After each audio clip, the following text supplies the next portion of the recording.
নমস্কার বন্ধুরা, শ্রীমাস কিচেনে সকল বন্ধুকে স্বাগত জানাই।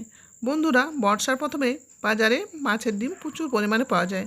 দেখুন একটা মাছ থেকে কতটা পরিমাণে মাছের ডিম পাওয়া গিয়েছে। বন্ধুরা, মাছের ডিম অনেকে অনেকভাবে রান্না করে থাকেন, কিন্তু মাছের ডিমের যে একটা আষ্টে গন্ধ, এটা সহজে যায় না।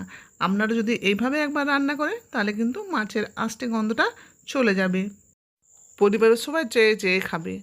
তাহলে চলুন বন্ধুরা, দেখে নিই মাছের ডিম রান্নাটা কিভাবে আমি করলাম। বন্ধুরা, এই আবরণ সমেত মাছের ডিমটা আমি এমনিভাবে ধুয়ে নেব। আর এটা যদি খুলে দেওয়া হয় তাহলে মাছের ডিমটা ভালো করে ধোয়া যাবে না, ছড়িয়ে ছিটিয়ে যাবে। কিছুটা পরিমাণে মাছের ডিমটা আমি রেখে দেবো, এটা অন্য রেসিপি করার জন্য। আমি আজকে হাফ মাছের ডিম রান্না করে নেব। বন্ধুরা, রান্না তৈরি করার জন্য আমি বড় বাটিতে মাছটা নিয়ে নিলাম, বা মাছের ডিম বলতে পারেন। এখানে দিয়ে দিলাম আমি বেশ কিছুটা পেঁয়াজ কুচি, ছোটো পেঁয়াজের 2টো পেঁয়াজের মতো হবে।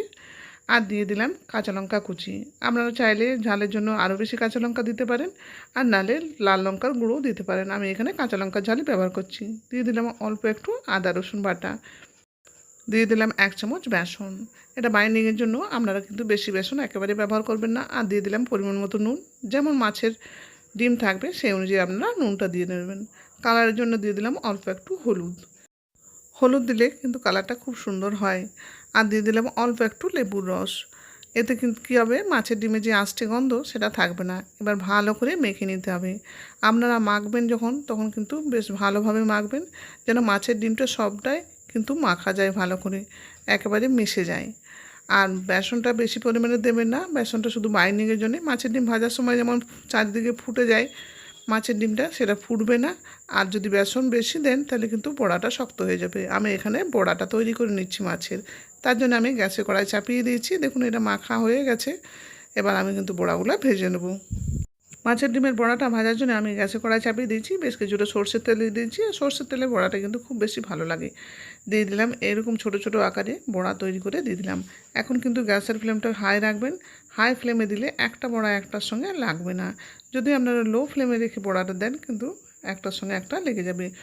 বড়াগুলো দেওয়ার পর আমি কিছুক্ষণ সময় আমি এইভাবে ভেজে নিচ্ছি। দেখুন একটা থেকে একটা ইজিলি ছেড়ে যাচ্ছে। এবার আমি উল্টে নেব। এখনও পর্যন্ত হাই ফ্লেমে রেখেছি, এবার লো ফ্লেমে ভেজে নেব। দেখুন উল্টে দিলাম। উল্টে দিলে ওপরেরটা ভাজা যাবে, কিন্তু ভেতরটা কাঁচা রয়ে যাবে। আমি যখন উল্টেছিলাম কিন্তু অনেকটাই উপরে কাঁচা ছিল, তাই আমি এটা লো ফ্লেমে বেশ কিছুক্ষণ ভেজে নেব। নতুন বন্ধুরা আমার চ্যানেলে প্রথম ভিডিও দেখছেন, ভিডিওটি ভালো লাগলে রান্না সাবস্ক্রাইব করে একটা লাইক দিয়ে আমার পাশে থাকবেন। আর পাশে থাকা বেল বাটনটি অন করে দেবেন, তাহলে আগামী দিনে কোনো ভিডিও আপলোড করলে নোটিফিকেশন পৌঁছে যাবে সবার আগে আপনাদের কাছে। আর পুরনো বন্ধুদের অসংখ্য ধন্যবাদ আমার সাথে থাকার জন্য। বন্ধুরা, বেশ কয়েক মিনিট লো ফ্লেমে ভাজার পর আমি একটু ফ্লেমটা হাই করে দিলাম, ওপরটা একটু ব্রাউন করার জন্য। বন্ধুরা, এভাবে যদি আপনারা ভেজে নেন, দেখুন কত সুন্দর কালারটা হবে, দেখতেও সুন্দর হবে। আর বড়াটা খুব নরম হবে খেতে। মুখে দিলে বুঝতে পারবেন না যে মাছের বড়া খাচ্ছি। দেখুন আমার ভাজা হয়ে গেছে। এবার আমি এটা তেল ঝরিয়ে তুলে নেব। দুর্দান্ত স্বাদের এই মাছের ডিমের বড়া শুধু মুখেও কিন্তু দুর্দান্ত লাগে গরম গরম। আমি মাছের ডিমটা তুলে নিলাম। এবার পরে যে মাছের ডিমটা বাকি ছিল সেটা কিন্তু আমি একইভাবে বড়া তৈরি করে নিলাম। দেখতে পাচ্ছেন বেশি তেলে ফেনা হচ্ছে। এই দ্বিতীয়বার ভাজার সময়তে মাছের ডিমের বড়াটায় কিন্তু একটু তেলটা ফেনা হয়ে যায়। তার জন্য আপনাদের কোনো চিন্তা করার দরকার নেই। আপনারা কিন্তু বুঝে শুনে একটার পর একটা বড়া ফেলে দেবেন, কোনো অসুবিধা নেই। বন্ধুরা, মাছের ডিমের বড়া পরিবেশনের জন্য রেডি। আপনারা বাড়িতে একবার ট্রাই করে দেখতে পারেন, আশা করি আপনাদেরও খুব ভালো লাগবে। আপনাদেরকে একটা আমি ভেঙে দেখিয়ে দিচ্ছি। দেখুন কতটা সফট হয়েছে, ভেতরটা একদম কাঁচা নেই। দেখুন কতটা সুন্দর হয়েছে। প্রত্যেকটা বড়া কিন্তু এরকমভাবে সুন্দর হয়েছে। আপনাদের খেতে খুবই ভালো লাগবে। বন্ধুরা, রান্নার ভিডিওটি যদি কোনো অংশে ভালো লেগে থাকে, please like share and subscribe করে আমার পাশে থাকবেন। আর ভিডিও দেখার শেষে ভালো লাগলে একটা অবশ্যই লাইক দিয়ে দেবেন। সবাই সুস্থ থাকবেন, ভালো থাকবেন। দেখা হচ্ছে পরের কোনো অন্য ভিডিওর সাথে।